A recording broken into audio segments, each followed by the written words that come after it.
Denk aan Nederland en hou het schoon. Daarom dit onderwerp vandaag, het milieu. Wat vindt u van de milieuvervuiling? Dat vind ik niet zo netjes, heren. Er moet toch iets aan gedaan worden, hè? Hoe kunt u daar iets aan doen? Dat zie je toch?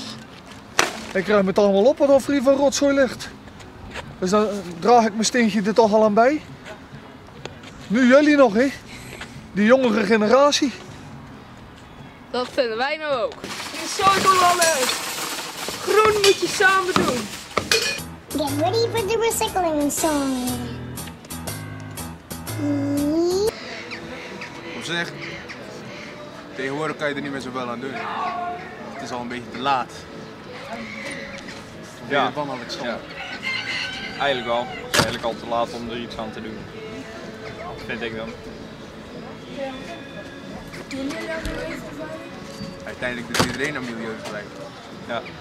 Tegenwoordig is zelfs scheet milieuvervuiling. Dus zoveel kan je er niet meer aan doen, denk ik.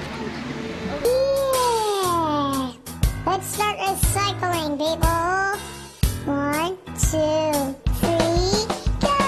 Recycle means to use again, so we can reduce the amount of waste.